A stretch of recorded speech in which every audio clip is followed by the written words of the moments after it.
গল্প চতুর খরগোশ। একদিন জঙ্গলে থাকত একটি ছোট্ট খরগোশ। সে খুব লাজুক, তবে মাথা ছিল বেশ চালাক।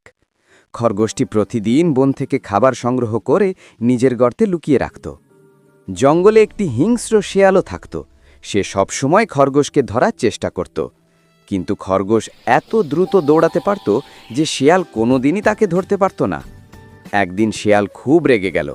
সে ভাবল, আজ যেভাবেই হোক খরগোশটাকে ধরব। সে খরগোশের গর্তের সামনে লুকিয়ে রইল। খরগোশ বুঝতে পারল কিছু একটা সমস্যা আছে। সে বুদ্ধি খাটিয়ে গর্তের অন্য দিক দিয়ে বের হলো।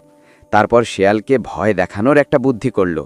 সে উচ্চস্বরে বলল, আরে, এই গর্তের সামনে যে দাঁড়িয়ে আছে তাকে আমি আজ ধরেই খাবো। শেয়াল ভাবল, আরে, এই গর্তে যে ভয়ঙ্কর কোনো জন্তু থাকে নাকি? শেয়াল ভয়ে দৌড়ে পালালো। খরগোশ হাসতে হাসতে নিজের গর্তে ফিরে গেল।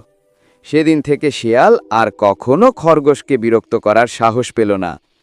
বন্ধুরা, বুদ্ধি ও শান্ত মাথা দিয়ে যে কোনো বড় বিপদ থেকেও বেরিয়ে আসা যায়। বন্ধুরা, এত সুন্দর গল্প শোনানোর পরে আমি কি একটা লাইক সাবস্ক্রাইব পেতে পারি না?